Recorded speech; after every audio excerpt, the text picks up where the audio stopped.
صحن میں بچوں کے کھیلنے کی آوازیں اس کے دماغ پر ہتھوڑے کی طرح برس رہی تھیں۔ ان کی کھلکھلاہٹیں اسے زہر سے بھی بری لگ رہی تھیں۔ وہ مٹھیوں میں بال دبوچے اپنے بیڈ پر بیٹھی تھی اور پھر شکوہ کناں نظروں سے اس نے اوپر دیکھا، گویا رب سے شکایت کی ہو۔ اس کی شادی کو 7 سال ہو چکے تھے۔ شوہر زبیر کی ایک کریانے کی دکان تھی اور وہ اس کا ہر طرح سے خیال رکھتا تھا۔ اس گھر میں جب وہ بیاہ کر آئی تھی تب ساس اور سسر حیات تھے۔ زبیر اور شبیر 2 بھائی تھے، ان کی کوئی بہن نہ تھی۔ شبیر بڑا تھا، اس کی بیوی فرحانہ ایک تیز ترار عورت تھی۔ شبیر اور زبیر کی شادی اکٹھی ہوئی تھی۔ ایک ہی گھرانے سے 2 لڑکیوں کو بیاہ کر لایا گیا تھا۔ شازیہ جو کہ فرحانہ کی چچا زاد تھی، فطرتاً ایک حاسد عورت تھی جو شادی سے پہلے اپنی ہی بہنوں سے حسد کیا کرتی تھی۔ اگر کسی بہن کے اچھے نمبر آ جاتے یا ابا جب سب کے کپڑے لایا کرتے اسے کسی اور کا سوٹ پسند آ جاتا تو وہ رو رو کر آسمان سر پر اٹھا لیتی کہ وہی چاہیے جو دوسرے کے پاس ہے۔ جوائنٹ فیملی سسٹم ہونے کی وجہ سے اس کی فرحانہ سے کبھی بھی نہ بنی تھی، کیونکہ ان کی ماؤں کی آپس میں ہر وقت کی تو میں رہا کرتی۔ گھر کے چھوٹے موٹے کاموں سے لے کر بڑے سے بڑے مسئلے پر دونوں گالی گلوچ تک اتر آتی۔ ایسے میں فرحانہ اور شازیہ اپنی اپنی ماؤں کا ساتھ دیتے ہوئے میدان میں اترتی اور بھرپور مقابلہ کیا جاتا، اور پھر وہ گھمسان کا رن پڑتا کہ محلے والے بھی تانکا جھانکی کر کے سنگن لینے کی کوشش کرتے۔ فرحانہ چونکہ اس سے بڑی تھی اس لیے وہ چاہتی تھی کہ شازیہ اس سے ذرا دب کر رہے، کم از کم تھوڑی سی عزت ہی کر لیا کرے، لیکن شازیہ اپنے غصے میں زبان کے شٹر کو بے مہار کھول دیتی، جو دندناتے ہوئے ڈریگن کی طرح ایسا زہر اگلتی کہ سننے والے کو کانوں کو ہاتھ لگانا پڑتا۔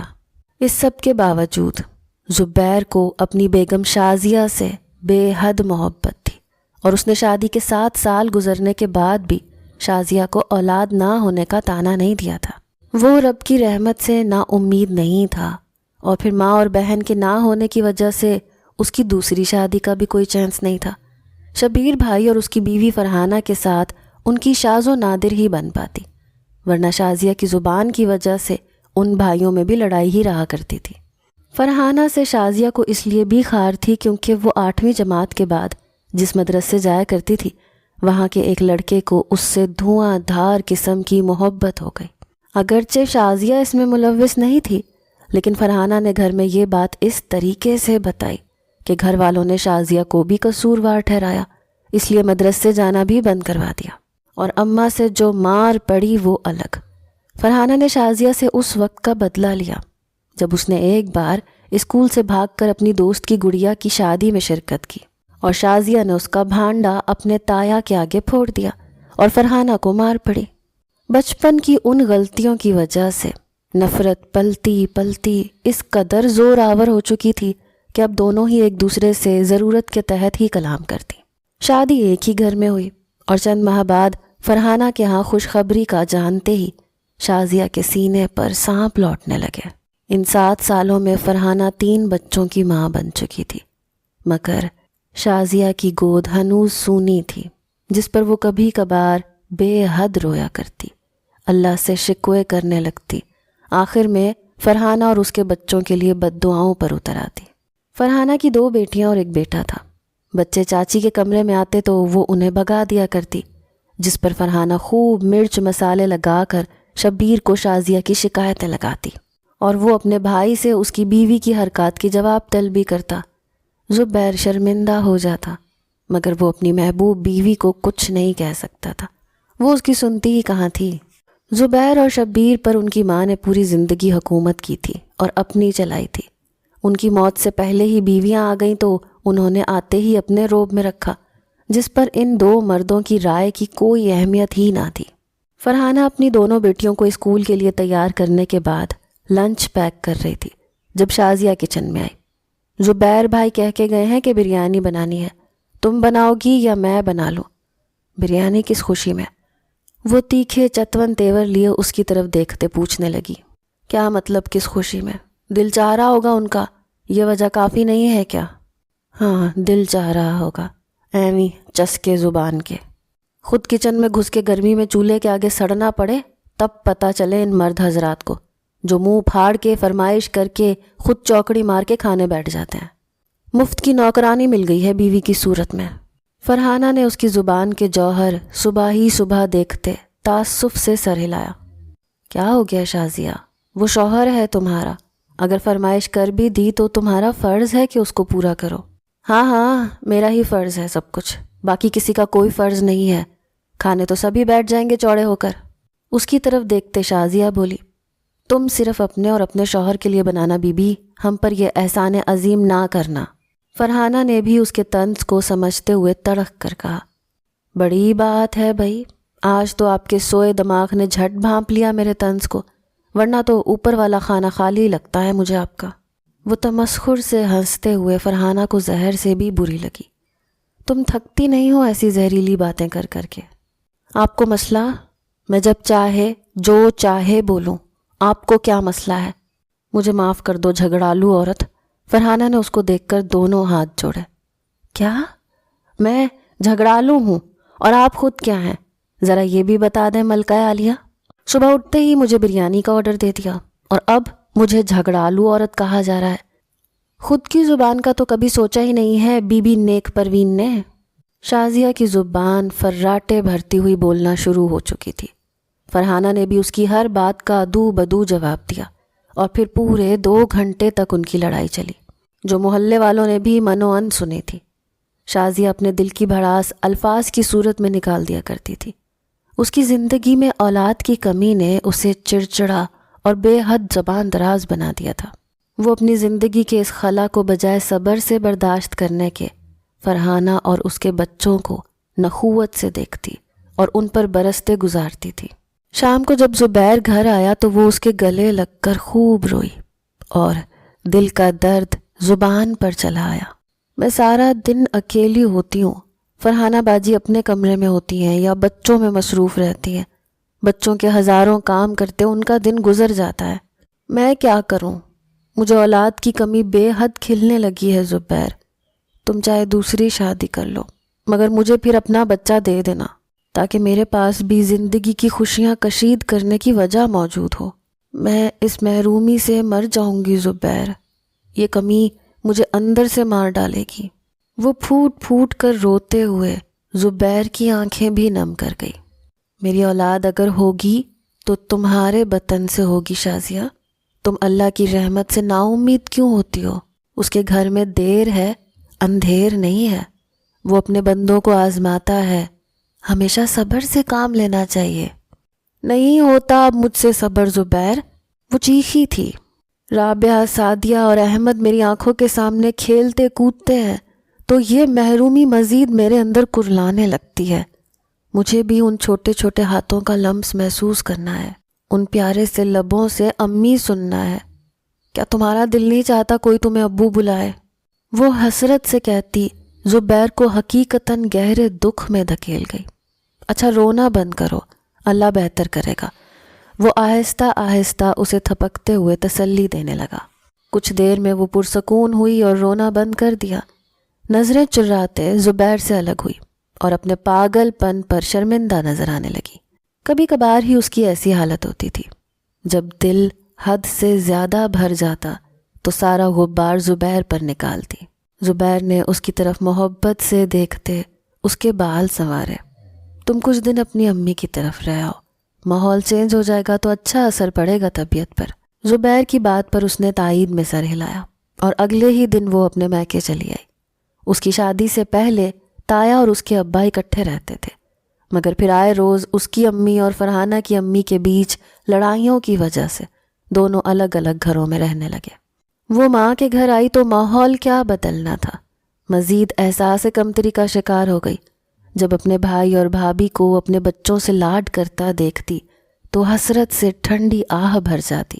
اس کی ماں رضیہ بیٹی کے دکھ سے واقف تھیں، اس کا دھیان بٹائے رکھتی۔ ایک روز یوں ہی ایک محلے کی عورت سلیمہ آئی ہوئی تھی۔ باتوں باتوں میں اس کے اولاد نہ ہونے کا ذکر چل نکلا تو شازیہ رونے لگی۔ سلیمہ نے اسے تسلی دی اور ایک بہت ہی پہنچے ہوئے عامل بابا کا بتایا۔ ارے شادی کے 11 سال بعد اولاد ہو گئی تھی میری چچیری بہن کی بیٹی کے، وہ تو امید ہی چھوڑ گئے تھے، مگر اس بابا نے تو بھائی ایسے تعویذ دیے 1 مہینے سے بھی کم عرصے میں خوشخبری مل گئی۔ اے رضیہ بہن، شازیہ کو ادھر ہی لے کے جا، مجھے دعائیں دیتی پھرو گی پھر تم دونوں ماں بیٹی۔ سلیمہ کے اتنے پروسوک انداز پر شازیہ اور رضیہ نے تہیہ کر لیا کہ وہ اس عامل کے پاس ضرور جائیں گی۔ جس دن انہوں نے عامل کے آستانے پر جانا تھا، گھر میں کسی کو بھی مطلع نہ کیا، بلکہ یہ کہا کہ شازیہ اپنی کسی پرانی سہیلی سے ملنا چاہتی ہے تو وہیں جا رہے ہیں۔ سلیمہ سے عامل کا پتہ وہ پہلے ہی معلوم کر چکی تھی۔ بس میں بیٹھ کر آدھے گھنٹے کی مسافت پر ایک گاؤں کی طرف رستہ جاتا تھا، جو انہوں نے کافی انتظار کے بعد ایک رکشے کے ملنے پر طے کیا، اور پھر وہاں سے آگے لوگوں سے پوچھ کر اس عامل کے آستانے تک پہنچ گئے۔ یہ لوگ صبح 9 بجے ہی گھر سے نکل آئے تھے اور اب 10:30 بجے کا وقت تھا۔ آستانے پر ایک شخص تھا جو شاید وہاں کا رکھوالا تھا۔ اس نے انہیں سر تا پیر بغور دیکھا اور پھر ایک طرف بیٹھنے کو کہا۔ 20-25 منٹ کے انتظار کے بعد انہیں ایک کمرے میں بھیج دیا گیا، جہاں عجیب سا ہی ماحول تھا۔ اگربتی کی دماغ کو چڑھتی خوشبو کے ساتھ ساتھ چنبیلی کے تیل کی مہک بھی آ رہی تھی۔ عامل بابا کی عمر لگ بھگ 70 برس تھی۔ گلے میں مختلف رنگوں کے موتیوں کی مالا پہنے، بھر کے آنکھوں میں سرما لگائے، وہ شخص کہیں سے بھی نیک بزرگ نہیں لگتا تھا۔ شازیہ اور رضیہ چپ چاپ سلام کے بعد اس کے آگے چوکڑی مارے بیٹھی تھیں۔ کیا پریشانی ہے؟ وہ سرمے لگی آنکھوں سے دونوں کو گھور رہا تھا۔ تو رضیہ نے آہستہ آہستہ اپنی بیٹی کی پریشانی اور اولاد ہونے میں تاخیر کا بتایا۔ کتنا عرصہ ہوا ہے شادی کو؟ جی 7 سال ہو گئے ہیں۔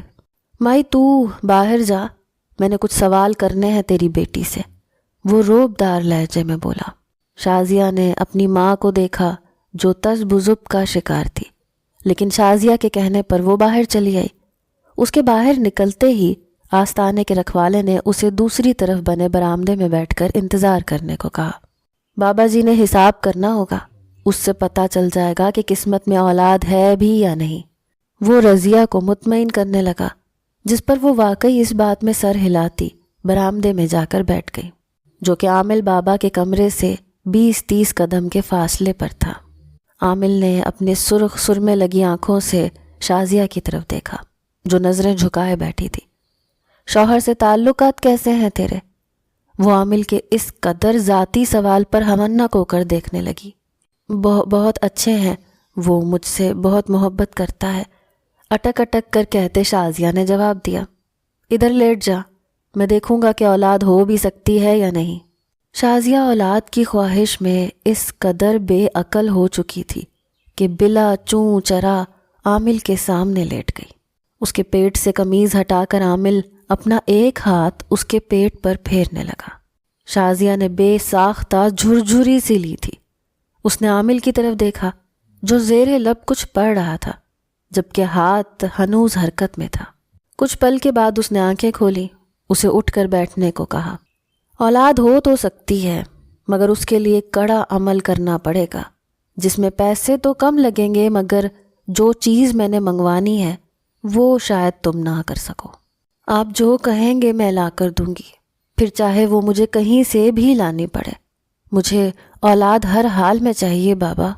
شازیہ نے اس کے آگے منت کی۔ سوچ لو۔ سوچ لیا ہے، آپ بس سامان بتائیں جو لانا ہے۔ تمہیں ایک نابالغ لڑکی کا تازہ خون لانا ہوگا، جس سے تعویذ لکھا جائے گا، اور وہ تمہیں اپنے پیٹ پر باندھنا ہے۔ خون؟ شازیہ سامان کی نوعیت جاننے پر سفید پڑی تھی۔ وہ میں کہاں سے لاؤں گی؟ یہ تو تمہیں پتہ ہوگا کہ کہاں سے لانا ہے، مگر اگر تمہیں اولاد چاہیے تو یہ کرنا ہی ہوگا، ورنہ کوئی بچہ گود لے لو، کیونکہ اگر اپنی اولاد چاہیے تو اس عمل کے بغیر نہیں ہو سکتی۔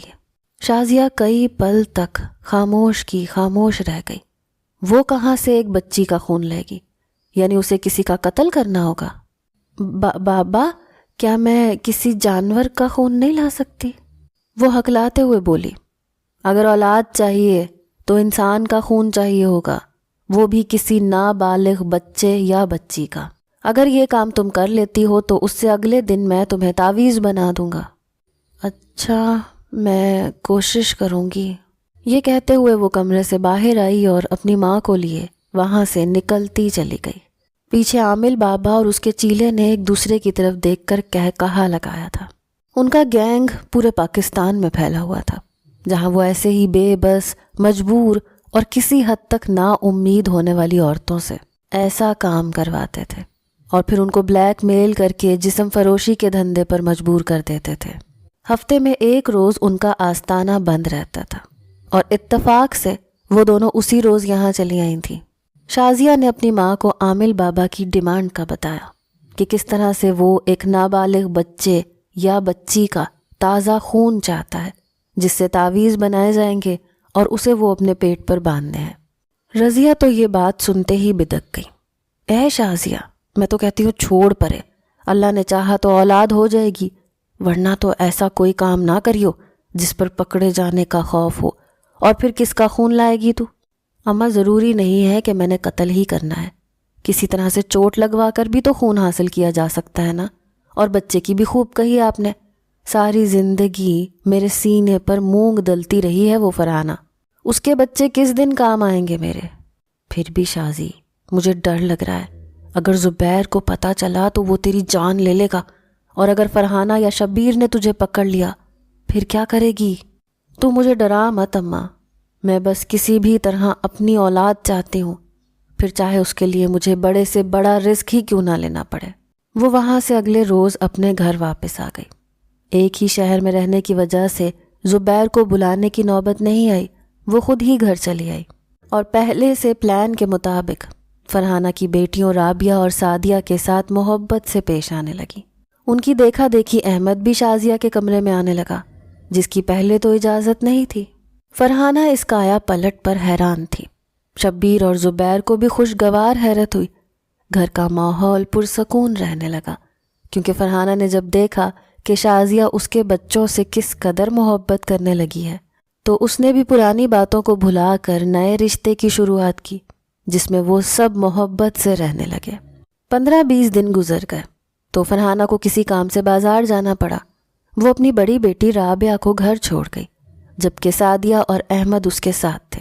شازیہ ایسے ہی کسی موقع کی تلاش میں تھی۔ 6 سالہ رابعہ کو شازیہ نے اپنے مقصد کے لیے استعمال کرنے کا سوچا۔ فرحانہ دونوں بچوں کے ساتھ جا چکی تھی۔ اس نے دروازہ بند کرتے ہوئے اپنے کمرے کی راہ لی، جہاں رابعہ اپنے اسکول کی کتابیں کھولے بیٹھی تھی۔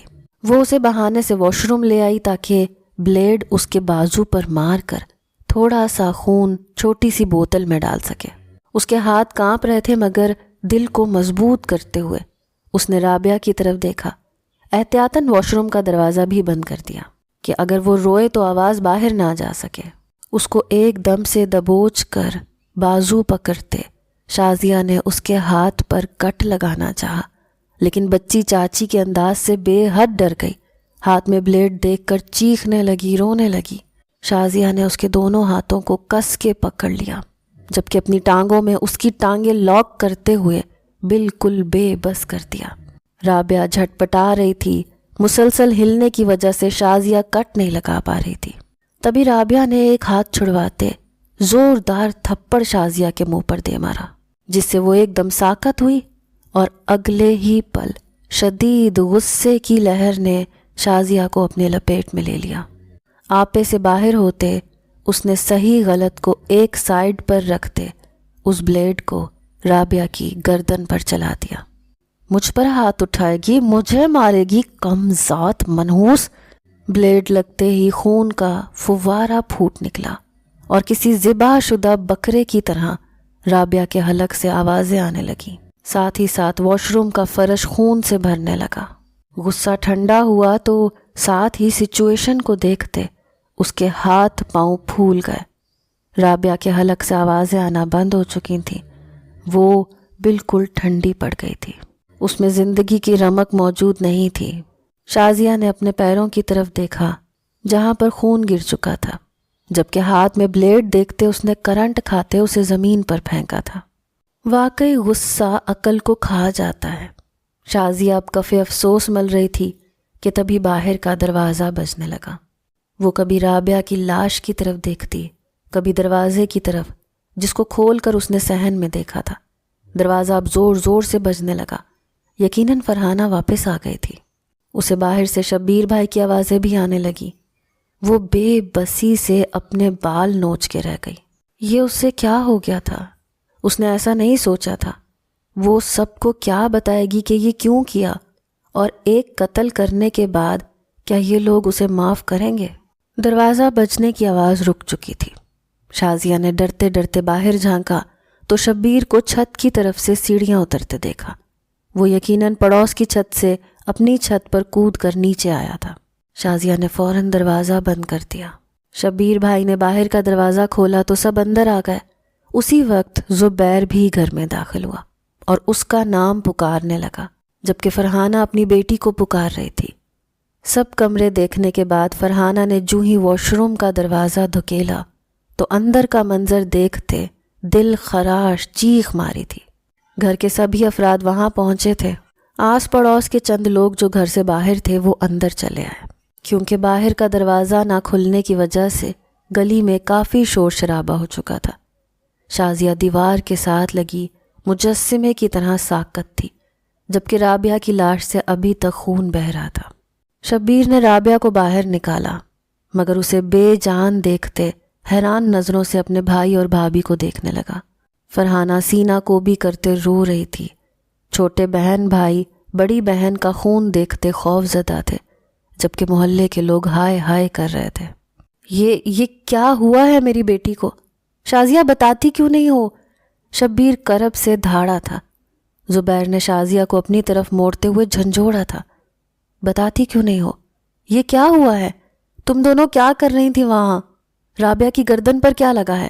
شازیہ ٹکر ٹکر اسے دیکھتی رہی اور پھر وحشت زدہ لہجے میں بولی، میں نے مار دیا، میں نے مارا ہے بلیڈ سے اسے۔ یہ منحوس مجھے اپنا خون لینے نہیں دے رہی تھی، بس تھوڑا سا تو خون چاہیے تھا مجھے۔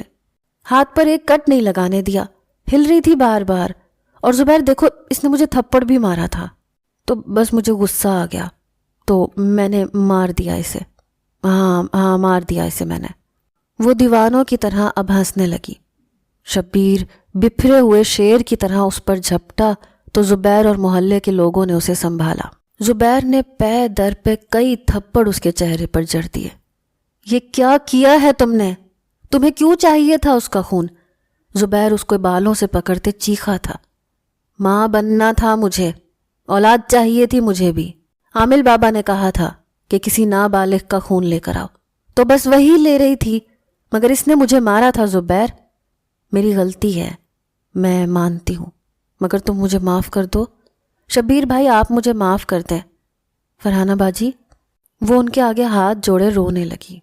محلے کے کسی شخص نے پولیس کو بلا لیا تو وہ حواس باختہ ہوتے زبیر کی طرف لپکی۔ زبیر، خدا کے لیے مجھے بچا لو، میں نے نہیں جانا ان کے ساتھ۔ وہ بلک بلک کے رو رہی تھی، مگر وہاں موجود کسی کو بھی اس پر ترس نہیں آیا۔ سب اسے نفرت سے دیکھ رہے تھے۔ زبیر نے اس کی طرف دیکھا۔ میں زبیر اپنی بیوی شازیہ کو بقائمی ہوش و حواس میں طلاق دیتا ہوں۔ نہیں زبیر، وہ چلائی تھی، طلاق دیتا ہوں۔ زبیر، نہیں، تمہیں خدا کا واسطہ ہے، طلاق دیتا ہوں۔ زبیر، وہ ایک دم سے ساکت ہو گئی۔ پولیس اسے لے جا چکی تھی۔ فرحانہ کو غشی کے دورے پڑ رہے تھے۔ شبیر بچوں کی طرح رو رہا تھا اور زبیر کو دکھ کے ساتھ ساتھ شرمندگی نے اندر سے مار دیا تھا۔ شازیہ کے حسد نے اسے کہیں کا نہیں چھوڑا تھا، اور اللہ نے نا امیدی جیسا کفر کر کے قتل جیسا گناہ کر بیٹھی تھی۔ وہ دنیا و آخرت کی ضلالت اس کا مقدر بن گئی تھی۔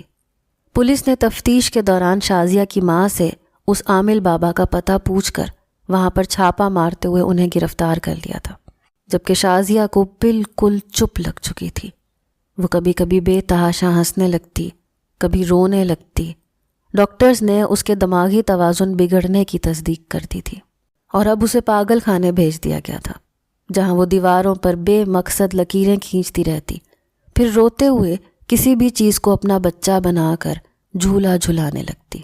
ممتا کی پیاس نے اس سے ایسا گھنونا جرم کروا دیا تھا کہ اب اس کے ہاتھ کچھ بھی نہیں بچا تھا، عمر بھر کا پچھتاوا اس کے نصیب میں لکھ دیا گیا تھا۔